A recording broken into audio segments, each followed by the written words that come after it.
Hello students. आज हमारा term second का एक नया चैप्टर है मटेरियल। मतलब मटेरियल्स पढ़ने, इसमें हमें मेटल्स और नॉन मेटल्स पढ़ने हैं। यहाँ पे की बुक पे दिया गया चैप्टर नंबर 11 है। अब हम सबसे पहले पढ़ेंगे फिजिकल प्रॉपर्टीज़ क्या होती हैं मेटल्स की और नॉन मेटल्स की। अभी बोल रहा है, have you see ever seen a blacksmith beating an iron piece or an article made up of iron like a spade, a shovel, an axe. अभी बोल रहा है, आपने कभी किसी मतलब ब्लैक स्मिथ होता है वो जो मतलब ये बनाता है जैसे कुदालियाँ या लोहे का काम करता है। आपने कभी इसको देखा है जो कभी किसी कुदाली को मार रहा होता है या किसी मतलब कुल्हाड़ी वगैरह बना रहा होता है? Do you find a change in the shape of these articles on beating? आपने कभी देखा है उनको बीट कर, जब वो उसको मारते हैं तो उसमें शेप बदलती है। What would you expect a similar change if you try to beat a wood log? अगर आप वैसे ही लकड़ी के किसी पीस को मारोगे तो आपको वैसी चेंज दिखेगी, आपको लगेगा वैसी चेंज होगी। Let us find out. चलो हम देखते हैं ऐसा होता है कि नहीं। अब है एक्टिविटी नंबर 11.1। अब इसमें हमने देखना है, take a small iron nail. एक छोटा सा आपने मतलब कील लेनी है। अ कोल पेपर, एक कोल पीस मतलब कोयले का piece. A piece of thin aluminium, एक पतली सी एल्युमिनियम वायर लेनी है। एंड अ पेंसिल लिड, और पेंसिल का सिक्का लेना है। Beat the iron nail with a hammer. पहले अब आपको हैम मतलब हथौड़े से इसको कील को मारना है, ठीक है। But take care that you don't hurt yourself in the process. आपको ध्यान से करना है, ऐसा ना हो कि आप अपने हाथ में लगा चोट आ जाए या कुछ और। ट्राई टू हिट हार्ड मतलब आपको कोशिश करनी है जोर से मारने की। फिर उसके बाद hit hard also the aluminium wire. उसके बाद एल्युमिनियम वायर को भी आप जोर से मारो। Then repeat the same kind of treatment on the coal piece and pencil lead. अब आपको पहले कील को मारना है, फिर आपको एल्युमिनियम की वायर पे मारना है, फिर आपको कोयले के पीस को मारना है, फिर आपको पेंसिल की लेड पे मारना है। अभी बोला आपने क्या ऑब्जर्व किया? You saw the shape of the iron nail and the aluminium wire change on beating. आपने देखा जो ये जो हमारे पास कील थी और जो एल्युमिनियम वायर थी उसको जो हमने बीट किया मतलब मारा, तो उसकी वजह से उसकी मतलब शेप चेंज हो गई। If they were beaten harder than harden, these could be changed into sheets. अगर आप इसको और जोर से मारते थोड़ी देर तक और, तो वो शीट्स बन जाते। You might be familiar with silver foil used for decorating sweets. अब आपको पता है जो सिल्वर फॉइल्स होती है ना, जो हम मतलब स्वीट्स वगैरह के ऊपर डालते, परत होती है बिल्कुल पतली सी सिल्वर फॉइल की, जो डेकोरेशन के काम आती है।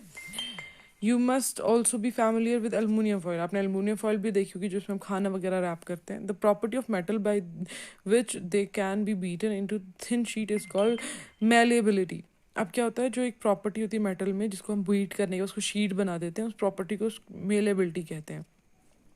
This is a characteristic property of metal. ये एक मेटल की एक प्रॉपर्टी है। As you must have noticed, आपने नोटिस किया होगा, material like coal and pencil lead do not show this property. मतलब आपने देखा जब हमने कोल को भी तोड़ा और हमने पेंसिल की लिड को भी ब्रेक किया तो हमने वो प्रॉपर्टी उसमें नहीं देखी। Can we call these as metal? अब हम उनको मेटल बोल सकते हैं। Can you hold a hot metallic pan which is without a plastic or a wooden handle and not get hurt? अभी बोल रहे हैं, पहले तो इन्होंने बोला क्या आप उनको बोल सकते हैं मेटल? हम उनको आप बोल रहे हैं कि आप जो आपके पास जैसे कोई भी पैन है जिस पर आप खाना पकाते हो, तो उसका हैंडल को आप बिना किसी चीज़ के, अगर उसका हैंडल प्लास्टिक का नहीं वुडन के, तो क्या आप उसको पकड़ सकते हो? और अगर आप उसको पकड़ते हो तो आपके हाथ जलेंगे नहीं? Perhaps not. हम नहीं कर सकते ऐसा, हम नहीं। Why? Try to list some other experience in which a wooden and plastic handle protect you from being hurt. अभी बोल रहा है ऐसा क्यों? क्योंकि अब हम कुछ एक्सपेरिमेंट्स और देखेंगे जिसमें हमें पता चलेगा कि वुडन या प्लास्टिक हैंडल्स हमें कैसे प्रोटेक्ट करते हैं। On the basis of their experiences what can you say about the conduction of heat on would and plastic? और उन्हीं एक्सपीरियंसेस के बेस पे हम देखेंगे कि हम मतलब वुड और प्लास्टिक को कैसे देखेंगे, वो हीट के कैसे कंडक्टर्स हैं, गुड या bad conductors. You must have seen an electrician using his screw driver. आपने किसी भी बिजली वाले को देखा होगा या खुद भी घर पे जब कोई बिजली वाला काम करता है कोई, तो देखा स्क्रू ड्राइवर यूज करते हैं। What kind of Henle does it have? उसमें हैंडल कैसा होता है? आपने देखा होगा प्लास्टिक का होता है। अभी एक्टिविटी नंबर 11.12 है, recall how to make an electric current circuit to test whether electricity can pass through a object is or not. For example in 11.2, अब इस फिगर में जैसे दिखाया हुआ है, हमने ये ना इलेक्ट्रिसिटी प्रोड्यूस की है। You might have performed the activity with various objects. Now repeat the activity with the material mentioned in table 11.3. इस टेबल में जो ऑब्जेक्ट्स दिए हुए हैं इनके साथ हमने अब वो मतलब इलेक्ट्रिक टेस्टर बनाना है, ठीक है.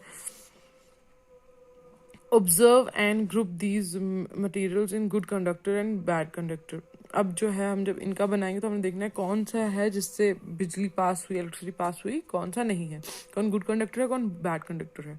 You observe that iron rod, nail and copper wire, iron rod, nail और कॉपर वायर जो है वो गुड कंडक्टर्स हैं, वो जो है उनसे इलेक्ट्रिसिटी पास हुई.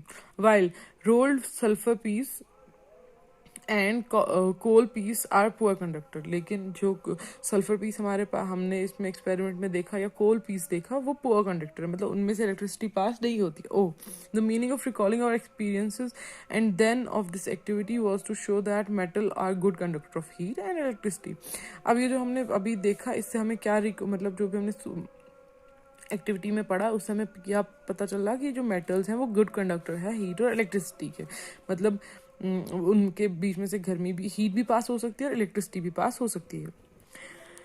Where do you find the use of aluminium and copper wires? How you seen wires of coal? Definitely not. अभी बोल रहे हैं आप कहाँ कहाँ यूज करते हैं एल्युमिनियम और कॉपर वायर्स, और क्या आपने कभी कोल की वायर्स देखी हैं? कभी नहीं देखी. Definitely not. The property of metal by which it can be drawn into wires is called ductility. जिस प्रॉपर्टी मतलब मेटल की वो प्रॉपर्टी जिसमें से हम उनको वायर बनाते हैं उसको हम डक्टिलिटी कहते हैं, ठीक है. Have you ever notice the difference in sound on dropping iron sheet, plate, metal coin and a piece of coal on the floor? अब देखो, अगर हमारे यहाँ से कभी कोई मेटलिक प्लेट गिरती है, कोई शीट गिरता है आयरन का, उसकी आवाज़ में और कोयले के गिरने की आवाज़ में फ़र्क है. If not you can try it now. अगर आपने ऐसा नहीं किया तो आप ट्राई कर सकते हो. Do you notice any difference in the sound produce? आपने कोई डिफरेंस देखा? Have you seen wooden bells in temple? Can you give reason? आपने कभी कोई लकड़ी की बेल देखी है टेम्पल्स में? मतलब नहीं देखी होगी मंदिरों में. उधर मंदिरों में जो मेटल की बेल होती है. अभी बोले आप रीजन दे सकते हो ऐसा क्यों होता है? The thing made of metal produce ringing sound when stuck hard. जो चीज़ मेटल की बनी होती है उसको जब हम जोर से किसी चीज़ से मारें तो उससे आवाज़ रिंगिंग की साउंड निकलती है. Suppose you have two boxes similar in appearance, one made of wooden and other of metal. Can you tell which box is made of metal by striking both the box? अब ये है कि आपके पास दो डब्बे हैं, एक लकड़ी का बना हुआ है और एक मेटल का बना हुआ है. अब आप उनको मतलब किसी चीज़ से जोर से मार के बता सकते हो कि कौन सा डब्बा मेटेलिक है. Since metal produce ringing sound that are called to be sonorous. मतलब जो मेटल है वो उससे रिंगिंग साउंड निकलती है तो उसको हम सोनोरस कहते हैं, ठीक है. The material other